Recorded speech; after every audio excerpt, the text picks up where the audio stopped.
할렐루야. 우리 주위 돌아보시면서 영혼이 잘된 같이 범사가 잘되고 강건해집니다. 인사 나누시겠습니다. 영혼이 잘된 같이 범사가 잘되고 강건해집니다. 오늘은 사도행전 20장 24절 말씀을 중심으로 은혜의 복음을 전할 사명, 이와 같은 제목으로 말씀의 은혜를 나누고자 합니다. 사명이란 일반적으로는 맡겨진 임무 또는 사신이나 사절이 받은 명령이라고 합니다. 성경에서 말씀하고 있는 사명에 대해 이해하기 쉬운 여러 설명 중에 하나이기도 합니다. 늘 강조해서 제가 말씀드렸지만 성경은 놀라운 하나님의 말씀이 기록된 책입니다. 할렐루야. 온 우주 만물의 창조주이신 하나님께서는 우리를 창세 전에 이미 생각하시고 계획하셔서 만드셨습니다. 우리는 이 땅에 이렇게 보내진 존재입니다. 메이커, 즉 만든 존재가 있는 모든 만들어진 존재들, 즉 피조물들은 각각 그 목적이 있다는 것은 너무나 상식적인 것 아니겠습니까? 사랑하는 여러분, 하나님은 우리를 만드신 분이십니다. 그렇다면 만들어진 존재인 우리는 너무나도 당연하게 만드신 하나님의 목적이 있는 존재임은 너무나 확실한 것이지 않습니까? 이 표현을 다른 말로 표현하면 사명이라고 말할 수 있습니다. 하나님께서 창조하신 모든 천지 만물은 그래서 각각 그 사명이 있는 것입니다. 창조의 첫날부터 마지막 날까지 하나님은 그 모든 것들을 인간인 우리를 위해 차근차근 준비해 주셨습니다. 하나님은 그 모든 것들을 우리를 위해 만드신 것입니다. 지금까지도 그 모든 것들은 우리 인간을 위해 그 주어진 사명을 감당하고 있는 겁니다. 사랑하는 여러분, 그렇다면 우리에게는 어떤 사명이 주어져 있는 것일까요? 오늘 우리는 성경에서 말씀하고 있는 사명에 대한 하나님의 말씀을 잘 깨닫고, 그래서 주님께서 우리들 각자에게 주신 사명을 잘 감당하고, 또한 함께 교회 공동체를 이루고 있는 우리가 주님께서 원하시는 공동체의 사명을 다하는 교회가 되어서 사명 공동체로서 그 주어진 사명을 온전히 감당하기를 주님의 이름으로 축원드립니다. 사도행전 20장 24절입니다. 내가 달려갈 길과 주 예수께 받은 사명, 곧 하나님의 은혜의 복음을 증언하는 일을 마치려 하면은 나의 생명조차 조금도 귀한 것으로 여기지 아니하노라. 아멘. 사도 바울은 자신에게 주어진 사명을 다하기 위해 생명을 버리는 것조차도 조금도 주저하지 않고 감당할 것임을 강하게 다짐하며 말하고 있습니다. 이 본문에서 말하고 있는 사명은 원래 헬라어로 디아코, 심부름에 가다라는 말에서 유래된 디아코니아, 즉 예언자나 사도의 직무를 말하는 것입니다. 사도 바울이 하나님으로부터 받은 사명, 이 사명을 바울은 사명을 주신 분의 심부름꾼 같은 자세로 그 직무를 다할 것임을 다짐하고 있습니다. 사랑하는 여러분, 사명자는 사도 바울과 같이 심부름꾼과 같은 자세로 그 직무를 다하는 것입니다. 그런데 이 심부름꾼 같은 사명을 어느 정도까지 해야 한다고 합니까? 나의 생명조차 조금도 귀한 것으로 여기지 아니하노라. 아멘.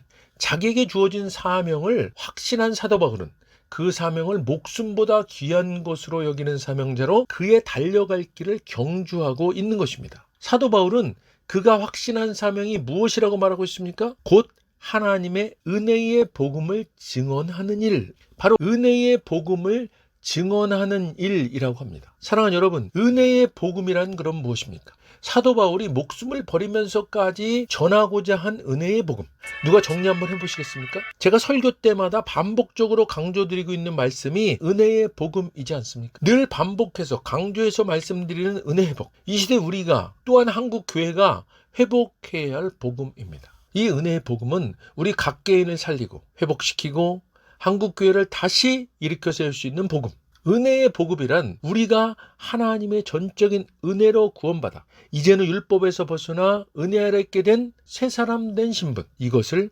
확신하는 것입니다. 사랑하는 여러분, 새 사람 되었다는 것은 예수님께서 십자가에서 다 이루었다라는 말씀으로 우리의 과거, 현재, 미래의 모든 죄와 정죄함과 처벌이 완전하게 해결되었음을 알고 믿는 것입니다. 그러므로 구원받은 우리가 이 땅에서 살아가면서 드러내는 모습은 당연히 성령의 9가지 열매인 사랑과 희락과 화평과 온유와 오래 참음과 자비와 양선과 절제와 충성임을 아는 것입니다.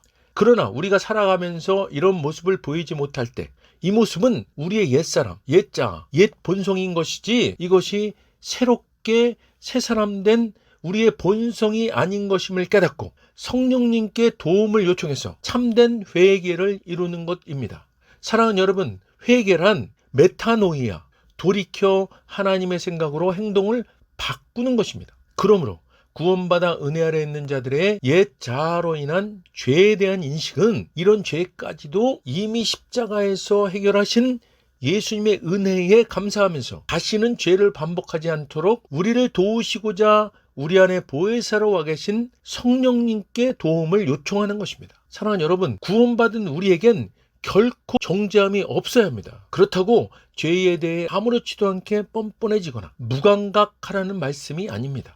단지 우리가 살아가면서 믿는 자답지 못하게 여겨지는 모습을 보일 때 그것이 새롭게 된 우리의 본 모습이 아닌 것임을 깨닫고 그것으로 자신을 정죄하지 말라는 말씀입니다. 왜냐하면 우리가 구원받아 은혜 아래 있다는 것은 하나님께서 우리를 보실 때 늘 예수님을 통해서 보시기 때문입니다. 예수님은 우리의 그런 것들 때문에 희생제물 되신 거 아닙니까? 구약의 희생제물은 어떤 역할을 했습니까?